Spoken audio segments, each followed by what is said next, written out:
R Podcast.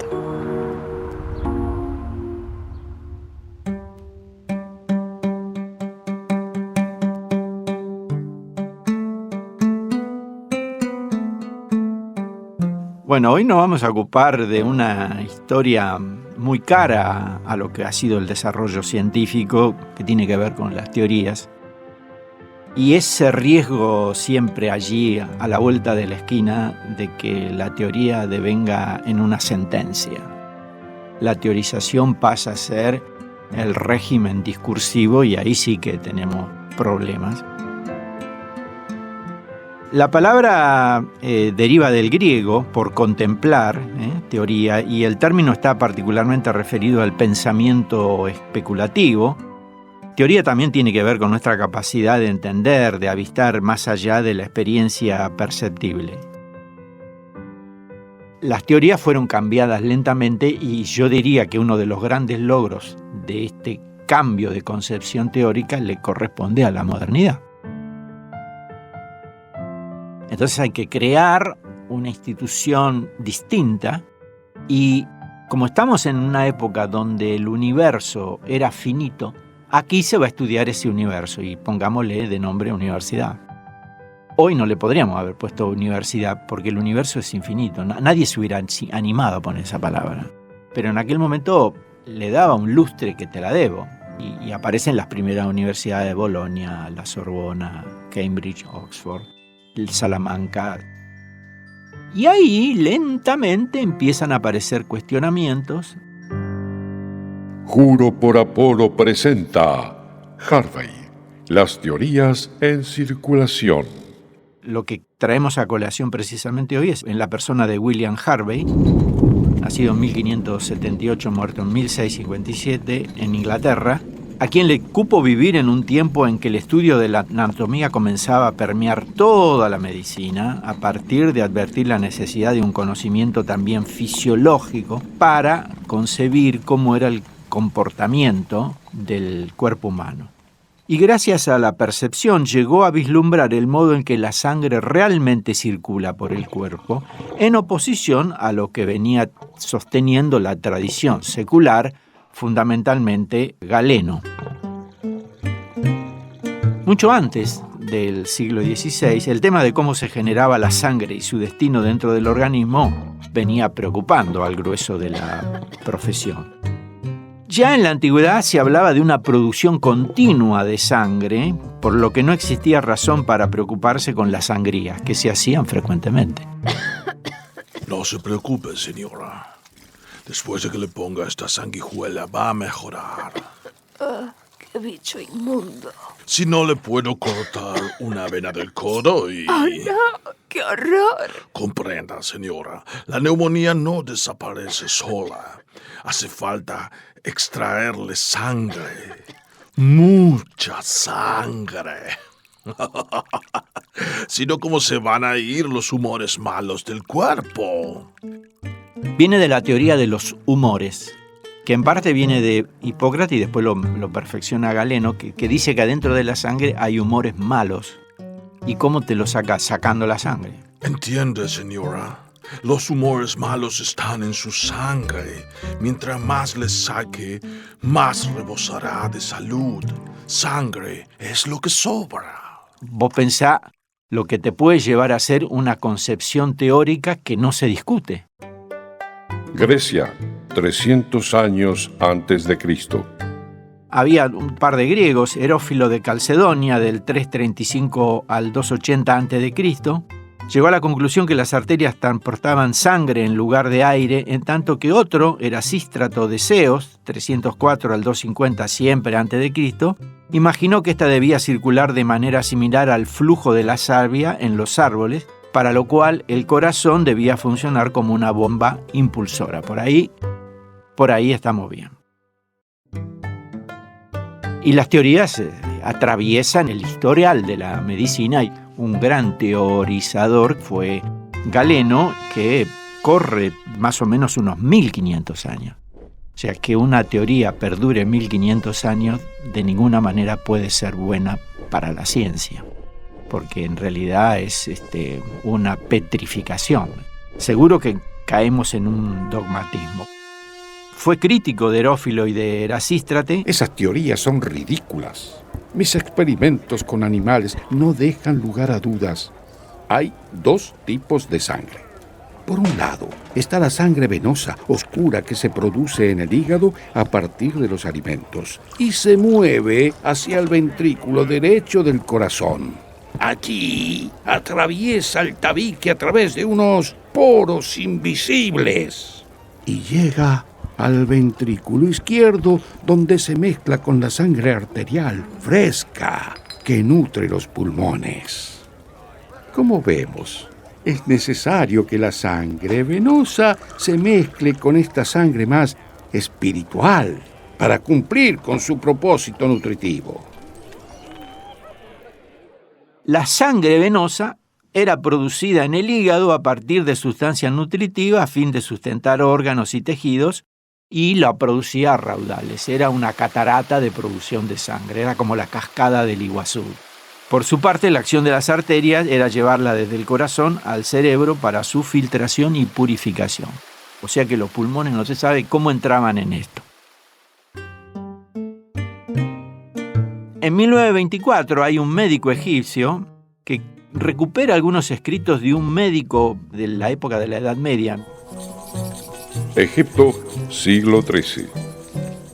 Ibn Amnafis, quien había aportado algunas ideas sobre esta historia de la circulación. Este muchacho decía que acordaba con algo de Galeno, pero disentía. Galeno estaba equivocado. Aunque hay un tabique entre las cavidades derecha e izquierda, la sangre no pasa de un lado a otro por poros invisibles, porque Galeno los imaginó. Esos poros no existen. La sangre tiene que irse del ventrículo derecho a los pulmones, para así adquirir aire, y después llegar al ventrículo izquierdo. Y uno dice, fantástico, Nafis, me parece perfecto. El tema que fue escrito en árabe y no traducido al latín. Y esto no se supo. Y si esto hubiese llegado a la literatura en lengua latina, lo hubiese leído mucha más gente, y yo diría que nos habríamos adelantado 400 años.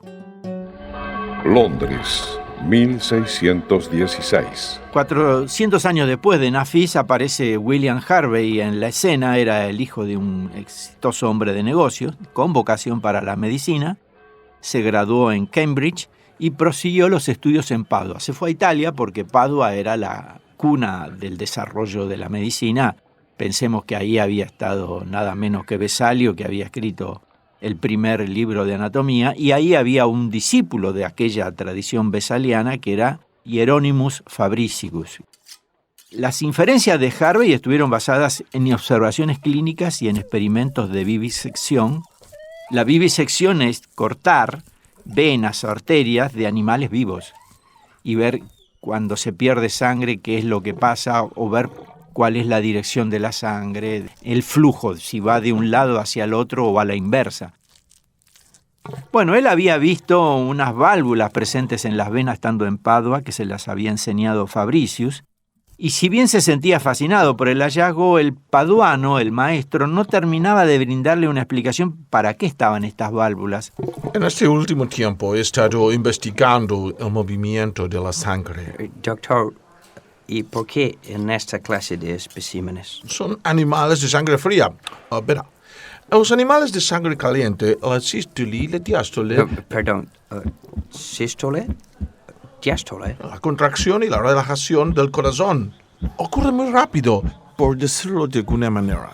Mientras que en los animales de sangre fría, el corazón late más espaciadamente, puedo realizar mejor mi experimento.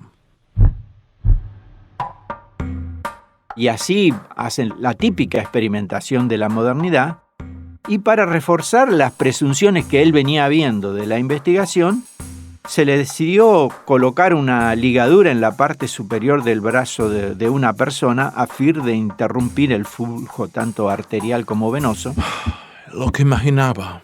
Por debajo de la ligadura, el brazo está frío y pálido, mientras que arriba parece caliente e inflamado. Al aflojar la ligadura, estas modificaciones desaparecían, y también observó que era posible propulsar la sangre venosa hacia el corazón, pero no al revés, lo cual venía a esclarecer lo que había dicho Fabricio, que había estas válvulas. Estas válvulas eran para que la sangre vaya en una dirección, y la dirección es... Sin dudas, llegar al corazón. Y posteriormente concluyó, cerrando el capítulo, que la sangre era expulsada de los ventrículos durante la contracción, la sístole, la cual arribaba a esa cavidad desde las aurículas durante la expansión o la diástole. El fenómeno, en realidad, Harvey se da cuenta, era consecuencia de la arremetida de la sangre. No es que el vaso se dilate para que pase la sangre. Es la sangre con su fuerza que expande el vaso después de ser eyectada del corazón. Y entonces Harvey lo llama vis a fronte, la fuerza que va adelante. Y bueno, para rematarla, terminó de redondear el tema de los dos circuitos. El sistema pulmonar lleva la sangre del lado derecho del corazón a los pulmones para luego pasar al lado izquierdo, el compartimento que la envía al resto del cuerpo. Y hace otro estudio. Apuntó a medir cuánto de la sangre era expulsada con cada latido, a la par de contar el número de los producidos en un determinado tiempo. Haciendo la cuentita matemática, era evidente que el hígado no podía producir tamaña cantidad de fluido para su posterior consumo. Los números no daban. Por lo tanto, había una sola posibilidad. La sangre se recicla. Es la misma sangre que da vueltas. No hay más necesidad de hacer sangrías. Y uno dice, bueno, perfecto, Harvey, grandes aplausos, gracias por existir, bueno, todas esas cosas que se dicen. Pero no derivó en una justa acogida, fue atacado. Incluso por estar en desacuerdo con Galeno, habráse visto, y nadie sintió que su teoría proporcionara una razón para modificar las prácticas de aquellos tiempos, la sangría. Y con el transcurso de los años comenzó a aparecer un cierto número de adeptos que decían, vos sabés que a mí me parece que este muchacho está en lo cierto. Sin embargo, tuvieron que transcurrir unos 50 años tras la publicación de sus hallazgos para que los centros de formación universitaria empezaran a incorporar las ideas. Tras tantas idas y venidas, habríamos dicho que las pugnas teóricas para un determinado problema biomédico hoy se deberían zanjar sin mayores dificultades, sobre todo cuando la madera para la construcción proviene del mismo árbol, de los hechos. Pero, lamentablemente, en esta época de pleno conocimiento, de gran desarrollo, han entrado a ganar espacio una serie de inoportunos elementos retóricos, elegantes, pulcros y discursivamente bien elaborados, como para que la falacia que está por debajo quede desdibujada. En una época donde una lectura pormenorizada demandante de su debida digestión no es lo frecuente, porque este es un tiempo con poco tiempo. El objeto real no se puede estudiar. Yo a ese objeto, cuando lo voy a investigar, lo tengo que recortar. A ese objeto de estudio lo voy a recortar ¿desde qué lugar? Desde mi concepción teórica, desde el lugar donde yo trabajo. Entonces, lo que yo termino estudiando no es el fiel reflejo de la realidad, sino de la realidad de ese estudio. El tema es cuando yo digo, tiene que pasar por lo que yo hago. Necesariamente, obligatoriamente, sin otra opción. Bueno, ahí la embarramos. ¿Está mal o está bien? ¿Se puede hacer de otra manera? No, porque ningún investigador es Superman. A los investigadores, si se corta, les sale sangre, no les sale kriptonita. Son humanos, y como son humanos, están limitados. Cada teoría apunta, en definitiva, a constituir una aproximación a lo verdadero, un acercamiento a un ideal que es inalcanzable, que hay que tener muy presente a la hora de salir a preconizar. Yo tengo esta teoría, la sostengo en función de estos hechos, pero no todo cierra y es probable que a partir de esta teoría haya elementos disonantes que me lleven en algún momento a modificar. Será una teoría mejorada, una teoría un poco por encima de la anterior, y así es como funciona.